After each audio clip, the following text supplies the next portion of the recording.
So yeah, all the parts I got. The first part that came in, this one's priority, is the idler arm, I guess pitman arm, whatever you want to call it. It attaches to the steering setup in the front, and it stabilizes the steering. It's like a little thing that connects to like a stabilizing shock. I have rotors, both of these. Look how small they are. They're so tiny. Of course, pads. They are also very tiny. And one thing that was very unique was bushings I had to get for the differential. They must be worn out. So yeah, I got those where the diff will hang off for cushion. And then the other items are rear wheel cylinders.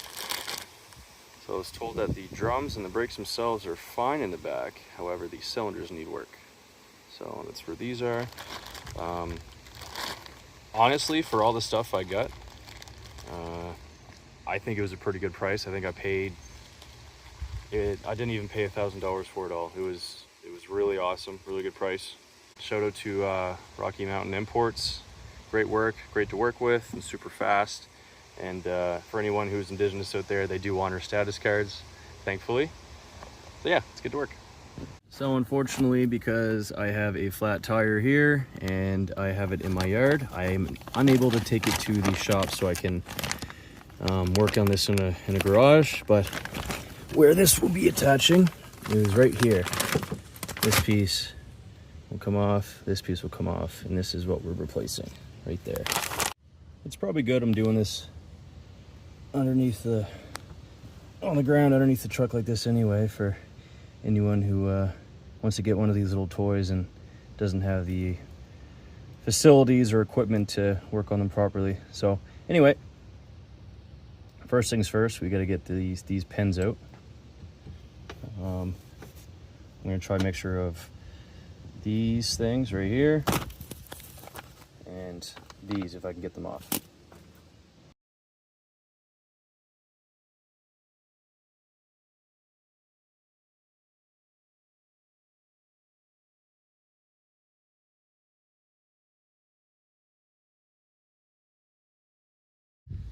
So I got the first one out here.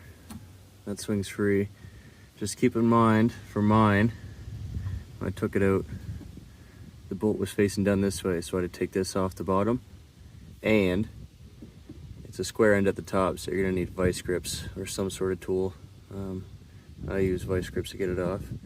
And you will have to pop this out of its place and kind of move it out of the way in order to get this square cap up high enough to remove it from there. So I got it off. It was on here like this, so I had to take that part off. I had to use vice grips to tighten on the top here. Once this nut's off the bottom, pops out and you slide it up, you gotta pop this thing off, move it out of the way, and this slides right up out through there. The cotter pins were an issue trying to get them out. I'm still fighting with this one. As you can see, it's sheared, so gotta work on it. But these are 17s, and yeah, vice grips. So let's try to get this one. So I had no luck getting that off, so now I'm resorting to, I hammered this on. I snipped off all the trail arm, I guess, the tail end of the cotter pin. Hammered this on as best I could, and I'm going to throw a ratchet on it and a breaker bar, and I'm going to pry it off, hope for the best. So I managed to get it. I used a metal fence post type bar that I have. I'll show you guys in a second. I guess one good way of looking at me having to do this without all my tools in my garage is that prove to you guys that anyone can do it in their yard. But this is the bar that I use, just a simple fence post. I think I paid $30 for this. It was a camping thing, but I'm gonna use it for a torch to get that off because that is stuck on. So after some torching and beating it with a hammer, it finally came out. So now we can put the new one in there. So to put it back on, you need your 17 mil, your ratchet. I'm actually going to use a deeper socket, 17 mil. I'd recommend vice grips, but these work too. And of course your new piece. And with the pack that I got, I'm actually going to have to reuse this bolt that's in here, unfortunately, but I'll clean it up a bit and we'll put it back in. And remember, you need vice grips because this is a square top, so you can't use a wrench. All right, so this one goes right here first. You want to make sure that it's on this side of this, because if it's, you put it on over here like this, you ain't getting it back over. So make sure it's on this side. So slide that on. Like I showed you at the beginning of the video, you gotta move this out of the way. Suzuki does a lot of things right, but this was not one of them. Okay. Perfect. Oh shoot.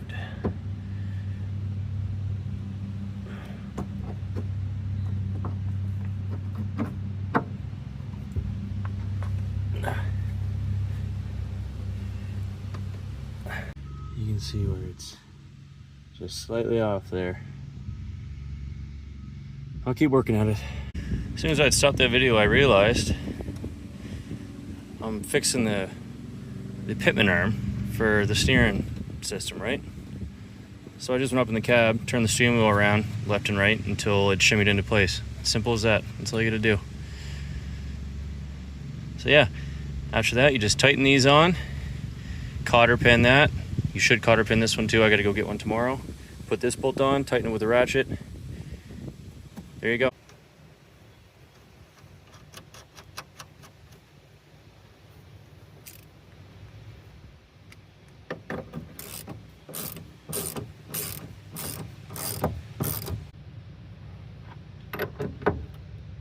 Now you just want to make sure that you line the holes up for the cottering pin with the grooves in the nuts.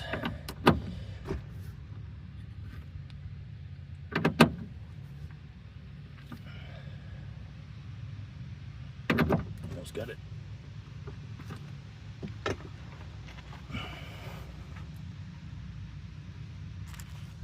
So you want them lined up. You see that hole there?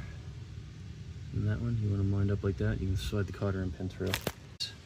There's your pitman arm replacement, or idler arm, whatever you guys call it. Thanks for watching. Hope you enjoyed. I'll be doing more videos on the other parts I got as well, how to put those on. A lot of these things I'll be learning as I go, just like you folks will. So trial and error for both of us. We're at Whirlworks Auto. They're the ones who are doing a lot of the work on the truck here. This project they just finished is the exhaust.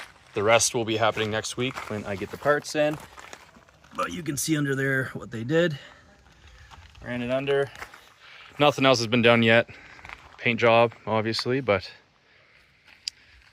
let's fire it up and see how it sounds. Remember how loud it was the first time?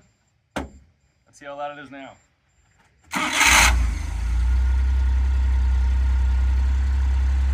That is so much quieter.